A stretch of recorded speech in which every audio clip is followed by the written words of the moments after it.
سیدنا عثمان غنی رضی اللہ عنہ کو جب شہید کیا گیا، جس دن آپ کی شہادت ہوئی، سیدنا عثمان غنی رضی اللہ عنہ فرماتے ہیں کہ رات کو مجھے خواب آئی، شہادت سے ایک دن پہلے کی بات ہے، اور سیدنا عثمان غنی نے اس واقعہ کو خود نقل فرمایا ہے، یعنی خود بیان فرمایا۔ آپ کہتے ہیں کہ مجھے خواب آئی، نبی پاک صلی اللہ علیہ وآلہ وسلم تشریف لائے، نبی پاک صلی اللہ علیہ وآلہ وسلم نے فرمایا عثمان آج آپ نے افطار میرے ساتھ کرنا ہے، اور سیدنا عثمان غنی رضی اللہ تعالیٰ عنہ جمعے کا دن تھا، آپ روزے میں تھے، عصر کے بعد آپ کو شہید کیا گیا، اور نبی پاک صلی اللہ علیہ وآلہ وسلم کی وہ پیشن گوئی مکمل ہوئی، عثمان آج آپ نے افطار میرے ساتھ کرنا ہے، اور عثمان غنی رضی اللہ عنہ کو اس دردناک مظلومانہ طریقے سے آپ کو شہید کیا گیا، لیکن آپ نے اپنی حفاظت کے لیے،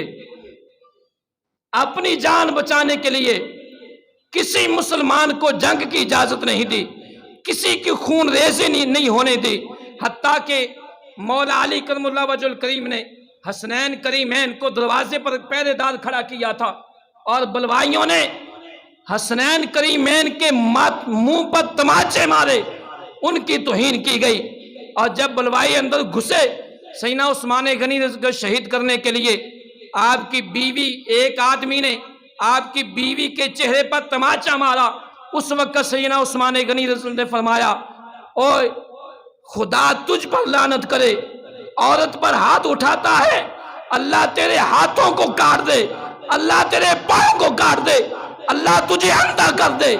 اور پھر وہ وقت آیا، میں آپ کو وہ بات بتاتا ہوں کہ سیدنا عثمان غنی رضی اللہ عنہ کے قاتلوں کا انجام کیا ہوا۔ سیدنا عثمان غنی رضی اللہ عنہ فرماتے ہیں، ابن عباس رضی اللہ عنہ کا یہ قول ہے کہ عبداللہ بن مسعود شہادت عثمان سے قبل یہ آپ وفات پا چکے تھے، لیکن ان کے غلام ابو سعید سے مروی ہے، وہ کہتے ہیں کہ حضرت عبداللہ بن مسعود کہا کرتے تھے خدا کی قسم اگر لوگ عثمان کو شہید کر دیں گے تو ان کا جانشین نہیں ملے گا، ان کا جانشین نہیں ملے گا۔ کوفہ کے اندر ایک صحابی گئے اور وہاں دیکھا کہ ایک آدمی کوفہ کے بازار میں جو ہے وہ چیخ رہا ہے اور آگ آگ پکار رہا ہے۔ وہ جب قریب گئے دیکھا نہ ان کے دونوں پاؤں ہیں کٹے ہوئے ہیں، ہاتھ بھی دونوں کٹے ہوئے ہیں، اور آنکھوں سے اندھا ہے۔ پوچھا گیا تمہارا یہ حال کیوں؟ اس نے کہا میری بدبختی یہ ہے کہ عثمان غنی رضی کے شہید کرتے وقت میں ان کی بیوی کے منہ پر تماچا مارا تھا، اس وقت عثمان غنی نے کی زبان سے نکلا تھا اللہ تیرے دونوں ہاتھوں کو کاٹ دے، اللہ تیرے پاؤں کو کاٹ دے، اللہ تجھے اندھا کر دے، اور اللہ تجھے آگ میں پھینکے۔ اس نے کہا میں وہی ہوں، آپ دیکھ رہے ہیں میرے دونوں پاؤں بھی نہیں ہیں، ہاتھ بھی نہیں ہیں، آنکھوں سے اندھا ہوں، اب آگ کے معاملے میں مجھے ڈر آ رہا ہے۔